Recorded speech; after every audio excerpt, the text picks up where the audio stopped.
It is happening. WBA lightweight champion Gervonta Davis, who's unbeaten in 31 professional contests, takes on the self-proclaimed problem child Jake Paul, one of the most influential and marketable global personalities. Paul and Davis square off in Miami after doubts around the fight being sanctioned in Georgia triggered a change in venue. Neither fighter can weigh more than 195 pounds. The weight is perhaps the most surprising factor. Paul has boxed most of his career around 200 pounds, the cruiserweight limit, but did tip the scales at 227 pounds when he faced off against Iron Mike Tyson last year. Davis, much smaller in stature, competes at the 135 pound mark and has also won world honours at super featherweight. And despite some discussions about possibly dropping down to 10 ounces, the pair seem set to wear 12-ounce gloves. And in terms of distance, despite the exhibition tag, the fight will play out over 10 3-minute rounds with 3 scoring judges at ringside, but the result will not be officially recorded on their professional records. This is a dangerous fight for Jake. Gervonta's technical expertise, his speed, his precision, the fact that he's a counter striker are dangerous facts that make me think that Jake's really got to lock in for this one. On the contrary, if Gervonta feels a couple big Jake Paul shots, it's going to be detrimental. I think this is going to be one of those ones that gets a real good racial split. I think it's going to be some real black versus white shit, dude. And there's I don't know if I could say it, but there's like a big knockout bonus. Okay. So if someone knocks the other one out, they're gonna get a big bonus. What about, does TKO count? Yeah. Okay, good. Oh boy, Jake Paul is prepared to face Gervonta Davis, a clash that's got everyone talking. It's power versus precision, size versus speed, and a rivalry that could change boxing headlines. Watching closely, Logan Paul said Jake just needs to lock in and stay focused. He added that while Jake has the size advantage, he shouldn't get carried away and just stick to what he does best and stay sharp under pressure.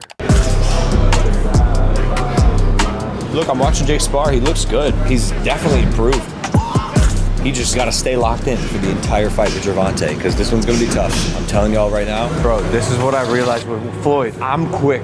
When I'm like 190, 195, I'm fast twitch. I jab fast. He's so fucking hard to hit. It's like he doesn't exist when I'm almost in the ring. I swing, he's gone. That's the problem with these little guys. They're so fast. Easy with the word little. What'd you say, bro? What'd you say, bro?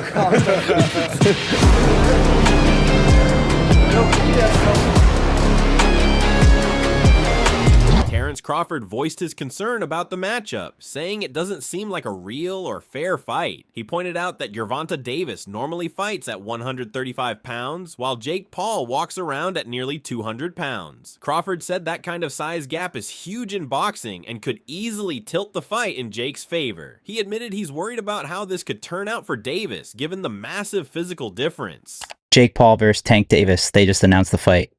What's your instant reaction to that? I don't know what's going to happen with a 135-pounder going up against a 200-pounder. I think it's not a real fight. Jake just too big. Tank ain't gonna be able to get in from that jab. Jake land one good punch on Tank, it's over with. Davis's new training clips are making waves online where he looks sharper and more explosive than ever. Every punch he throws snaps like thunder, and his footwork is tight, calculated, and fast. The way he's moving, it's clear he's taking Jake Paul seriously. Fans can see that signature Tank power in every combination with quick, violent bursts that remind everyone why he's one of boxing's most dangerous punchers.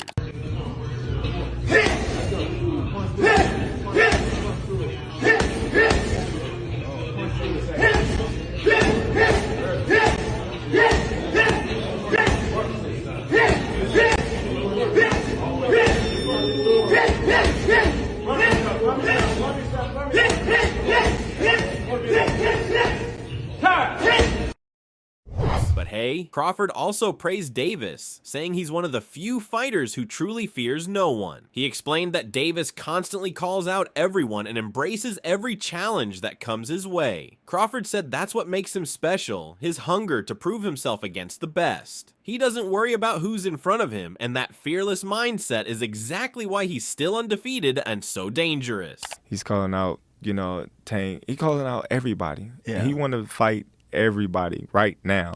Right. You know, and that's a dangerous man when you know how talented he is, and he's motivated, he's focused, he's stay in the gym, he's a gym rat. He loves boxing to the core. Like, yeah, that's a dangerous man right now because he got something on his mind that, you know, he wanna accomplish. Back in the day, Gervonta Davis trained under the sharp eye of Floyd Mayweather, and the footage still gives chills. You can see Floyd holding the pads, guiding Tank through those vicious uppercuts and lightning-fast hooks. Every punch had that signature Mayweather precision mixed with Davis's raw power. It clearly shaped the monster Tank became in the ring today. Good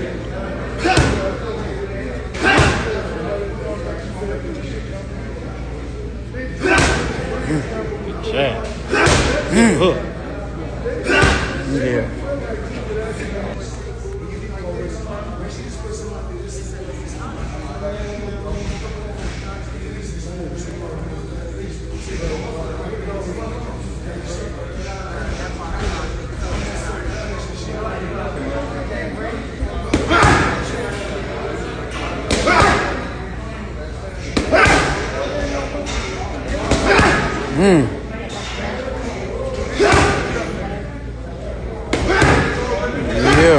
While speaking to Crawford, Joe Rogan praised Davis for his explosiveness, saying he's one of the quickest and most dangerous fighters in the sport right now. Rogan explained that Davis doesn't just rely on power, it's his speed and timing that make him lethal. He can close distance in an instant, catch opponents off guard, and land devastating shots before they even realize what's happening. That combination of speed and power really puts a lot of pressure on his opponents. Tank is one of the most interesting fighters to watch because he's so different. His style is so different. You know, he's so economical. Like, he puts pressure on guys without throwing too many punches. And then starts to figure holes out, and the way he can explode and move in with one shot, my God. Yeah, he very explosive.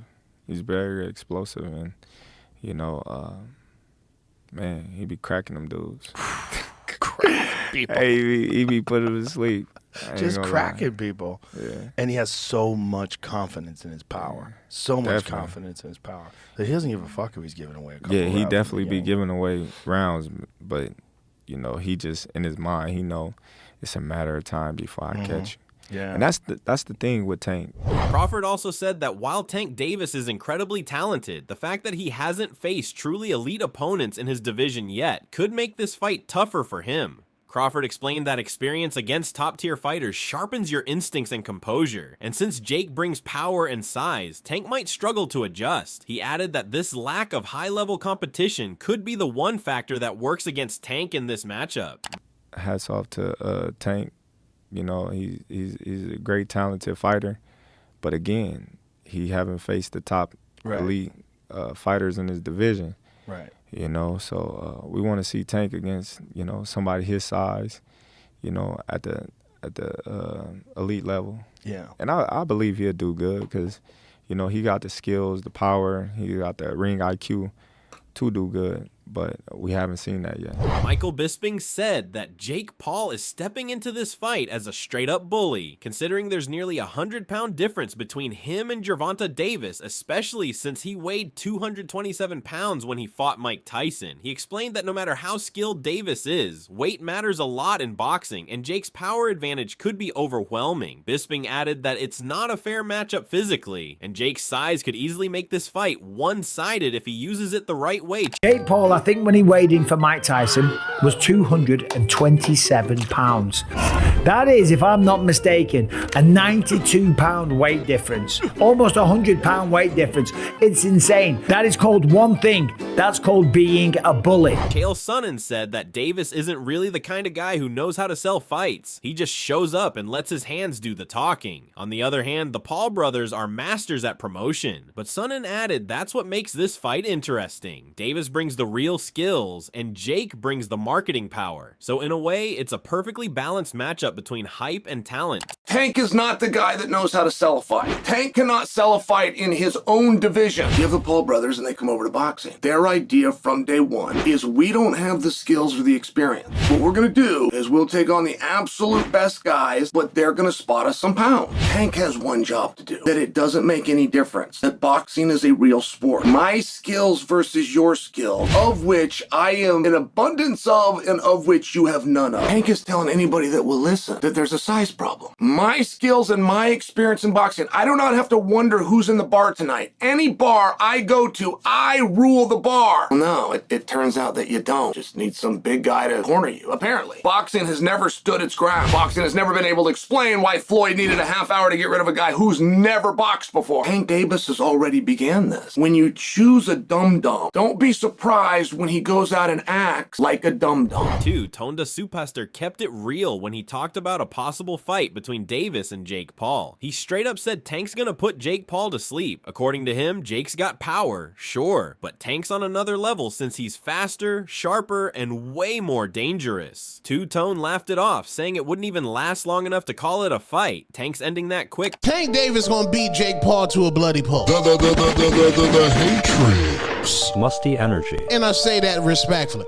Gervonta Tank Davis is on a complete different level than Jake Paul. Don't have the footwork. Jake Paul don't have the power. Remember, he could not knock out a 58-year-old Mike Tyson. Y'all gonna cap and say, oh, he didn't want to knock out old Mike Tyson because Mike Tyson, no, he couldn't knock out Mike Tyson. Who else he couldn't knock out? Chavez Jr. could not knock him out. He's not gonna knock out no Gervonta Tank Davis, who has one of the best chins in the sport of boxing. Tank hits pinpoint accurate too. Tank's body shots might destroy Jake. And let's get this.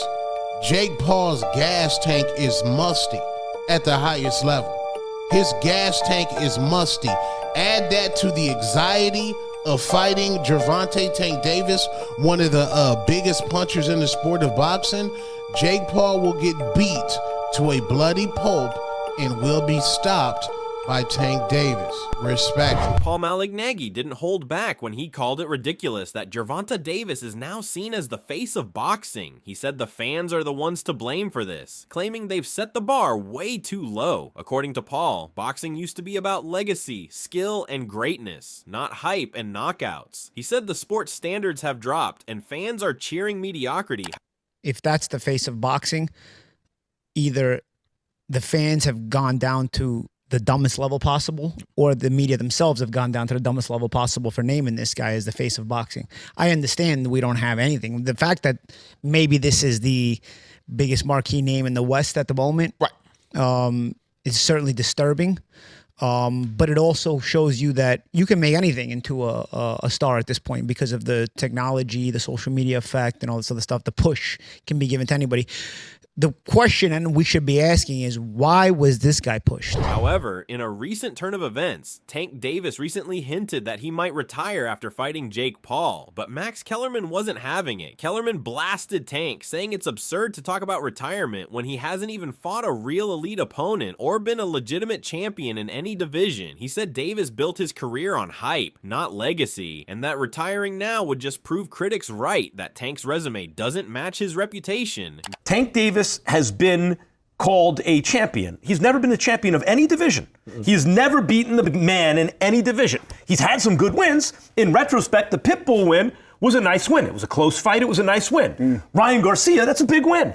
Right? Like, that's good for him. Dehydrated Ryan, but good win. Yeah, right. But he has never fought, oh, that's the champion of that division. I'm going to go fight that guy. In any division. It was like when people look at Floyd Mayweather, and I have said, hey, once he left lightweight, he picked and chose when he fought guys. He still was the actual champion of at least one division, but even at junior lightweight and lightweight, he cleaned out junior lightweight, he moved up to lightweight, he fought the champion in his first fight at lightweight, won a tough fight, a lot of people thought he lost, but then won the rematch. He was the champion in Tank never did that. Never did it. Never did it even in one, and now he's talking about retiring? And you're doing it off of coming up against a struggle against Lamont Roach was what, 9-1 underdog? He gives you that tough of a fight. You have to get the revenge. Gabe Rosado defended Gervonta Davis's decision to fight Jake Paul, saying it makes complete sense if he's planning to retire soon. He believes there's nothing wrong with chasing one last big payday before hanging up the gloves. After all, when Davis eventually steps away from boxing, it's his family and future that matter most. To Rosado, fighting for money isn't selling out, but rather it's just smart business and self-preservation. Listen, man, he making 40 mil is what I hear. Get your money. Because listen, this sport is brutal, dog. We got hustle and bustle. And to put yourself in a position where you can make that kind of money, you can't be mad at Tank. Make your money, because at the end of the day, when it's all said and done, who gonna feed your kids? Who gonna take care of your family? Who gonna take care of you? So I ain't mad at Tank. Get your money, and at the end of the day, Jake Paul is in a league of his own. And hate on him or not, whatever, at the end of the day, he's bringing attention, and there's actual growth. There's good fights on the card. You know what I'm saying? So I'm not mad at it, man. Jake Paul's on a lane of his own. It's great entertainment. It's boxing, but it's just a different sort. Lamont Roach Sr. claimed that his son, Lamont Roach Jr., played a major role in pushing Gervonta Davis toward retirement. He said Tank hasn't been the same since their intense fight, which ended in a draw, and that Roach's performance left lasting mental and physical scars. According to Roach Sr., that bout made Davis realize he's no longer invincible, and maybe that's why he's suddenly talking about hanging up the gloves. We checked him out. So, if that's the case, we checked him out. And if he retired, retire. You know, and wish him the best in his retired life. So, I don't think we get it, you know, being realistic. But if we do, we'll see. We're not focused on it. We got bigger, like I said in the press conference, looking for next stars out here. We could be the next American star out here. That we got goals to accomplish. And we not focused on that, and that is not in our mindset right now. We focus on Isaac Cruz. And there's plenty of options after that, after this fight. Gervonta Davis might be nearing the end of his journey, but his story isn't over yet. Whether you love him or hate him, you can't deny the impact he's made. Will Jake Paul be his final chapter or just another page? Let's talk about it in the comments below.